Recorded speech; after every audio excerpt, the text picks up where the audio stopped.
রোগী মৃত্যুকে কেন্দ্র করে উত্তেজনা ছড়ালো শহর বর্ধমানে। বৃহস্পতিবার বর্ধমান শহরের একটি বেসরকারি নার্সিংহোমে এক রোগীর মৃত্যুকে ঘিরে উত্তেজনা ছড়ালো। শহর বর্ধমানের নবাবহাট এলাকার স্টার্লিং নামক বেসরকারি নার্সিংহোমে এক রোগী মৃত্যু হয়। গত 31শে ডিসেম্বর রাত্রিবেলা কীটনাশক ওষুধ খাওয়ার কারণে বর্ধমানের ওই বেসরকারি নার্সিংহোমে ভর্তি করেন রোগীর পরিবারের লোকজন। রোগীর পরিবারের অভিযোগ, বিনা চিকিৎসায় মারা গেছেন তিনি। মৃত ওই ব্যক্তির নাম জামাল শেখ, বয়স আনুমানিক 65 বছর। যদিও গোটা ঘটনা অস্বীকার করে নার্সিংহোম কর্তৃপক্ষ, জানিয়েছেন এখানে আমাদের কোনো দোষ নেই, দেহটি পোস্টমর্টেমে পাঠানো হবে। চিকিৎসায় গাফিলতির অভিযোগ থাকলে তারা আইনগত ব্যবস্থা নেওয়ার কথাও জানিয়েছেন তারা। এবং অভিযোগ, নার্সিংহোমের কর্মীদের উপর মারধর করা হয়েছে, গায়ে হাত দেওয়া হয়েছে, সেই নিয়েই বর্ধমান থানায় একটি লিখিত অভিযোগ করবেন নার্সিংহোম কর্তৃপক্ষ। ঘটনাস্থলে পৌঁছেছে বর্ধমান থানার পুলিশ। গোটা ঘটনার সিসিটিভি ফুটেজ খতিয়ে দেখা যাচ্ছে বলেই সূত্রের খবর। ঘটনায় চাঞ্চল্য ছড়িয়েছে এলাকা। ঘটনাটা পয়জন খেয়েছিল 31শে ডিসেম্বর 2:30টার দিকে। 3টের সময় আমরা কাটোয়ায় ভর্তি করি। কাটোয়ায় মানে গাফিলতি করছে বলে, কোনো চিকিৎসার গাফিলতি হচ্ছে বলে আমরা কাটোয়ায় রাখিনি, আমরা এখানে নিয়ে এসেছি। কবে ভর্তি করেছিলেন? 31শে ডিসেম্বর রাত 10:30টায়। হ্যাঁ, কোন নার্সিংহোমে নিয়ে এসেছিলেন? স্টার্লিং। আচ্ছা, দিয়ে আমাদের গ্রামের একজন আছে আর কি পেশেন্ট দিয়ে আসে, ওই জন্য আমরাও তাকে বলেছি যে আমার বাবাটা এই অবস্থা পয়জন খেয়েছে, তা একবার যাবি? সে বলছে হ্যাঁ যাবো।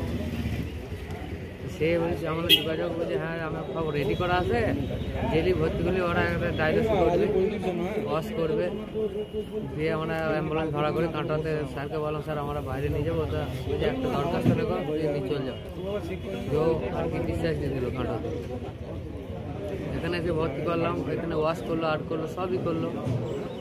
তারপরে আমাকে বলছে জেনারেলে রাখবে না আইসিইউতে রাখবে। আমি বললাম যেটা ভালো হয় সেটাই রাখবো, আমরা যদি মনে করেন আইসিইউতে রাখলে ভালো হবে তাহলে আইসিইউটা, যদি মনে করেন জেনারেলে, আমরা তো সেরকম আমরা তাহলে জেনারেলে বলছি জেনারেলে রাখলেও কোনো অসুবিধা নেই, পেশেন্ট ভালো আছে, জেনারেলে।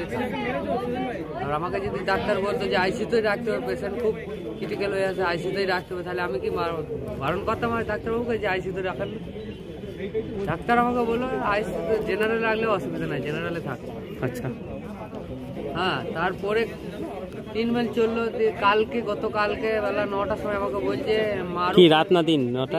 হ্যাঁ, গতকাল বেলা 9টার সময় আমাকে বলছে যে মারুফ বলে একটা ইঞ্জেকশন লিখেছে, লেকিন দেখো তো ডাক্তার, আমাদের গ্রামের ছেলে, যার মারফত আমি নিয়ে এসেছি এখানে। যে আমি কি করে জানবো? বলছে ওই যে আপনার সিস্টারকে বলো, অপর্ণা না কি নাম, ওই দিদিকে যে বলো যে ডাক্তারবাবু যেটা লিখেছে ওইটা আমাকে হোয়াটসঅ্যাপ করে পাঠাও। যে আমি যে ছবি তুললাম হোয়াটসঅ্যাপ করে ওকে পাঠালাম। বলছে হ্যাঁ মারুফ বলে ওই ইঞ্জেকশনটা লিখেছে, তা ওইটা একটা ইঞ্জেকশনে 3,500 টাকা দিলাম। দিনে 3টে করে লাগবে, 3 দিনে 9টা লাগবে ডোজ।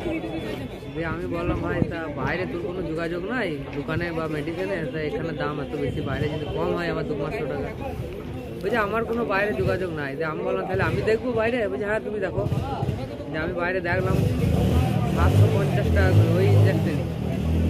লোকে বললাম বাইরে আমি কমে বেশি তা নেবো? বলছে হ্যাঁ তাহলে বাইরে কমে বেশি লাউগা। ডাক্তারবাবুকে দিয়ে আমি সিস্টারকে বললাম আমি এত দামের ইঞ্জেকশন আমি আপনাদের কাছে নেবো না, বাইরে ছিল। বলছি কত দাম? আমরা 3,500 টাকা। কে বলেছে? আমরা তুফান বলেছে, ওই যে আমাদের নিয়ে এসছে। বলছি না 1950। ওরা আবার ঘুরিয়ে আমাকে বলছে 1950। আমি বললাম ওর থেকেও কমে পেয়েছি আমি যত ডাক্তার মেডিসিন লিখবে, ইঞ্জেকশন ওষুধ আপনি বলবেন, আমি বাইরে থেকে দাঁড়ান বলুন, আমি বাইরে থেকে এনে আপনাদেরকে দেবো, আপনারা পুশ করবেন বা খাওয়াবেন। বলছি তাই কখন হয় নাকি? আমার নার্সিংহোমে নিতে হবে।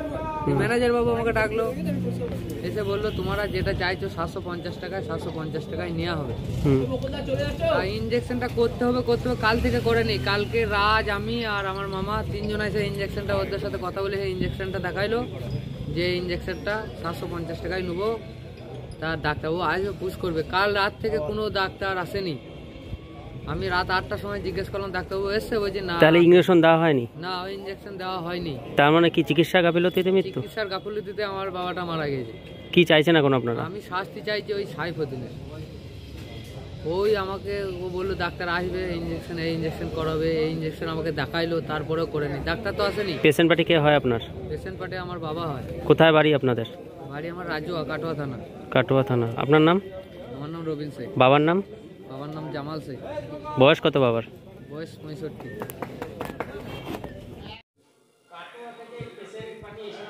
এবং 31শে ডিসেম্বর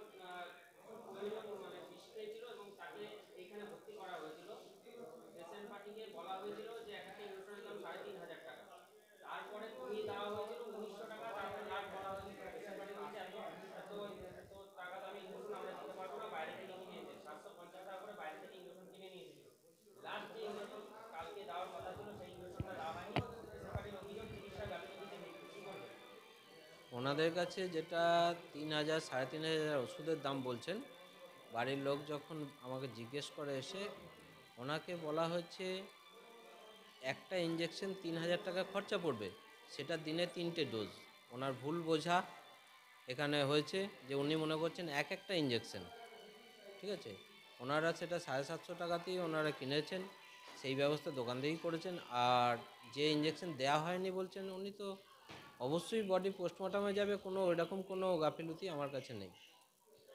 পোস্টমর্টমে গেলে কিছু তো ওনাদের কাছে প্রুফ থাকবে, ওনারা সেইরকম আইনত ব্যবস্থা নেন। কিন্তু ওনারা যেটা করলেন, আজ আমাকেও ঠেলাঠেলি করেছেন, তো আমার স্টাফকে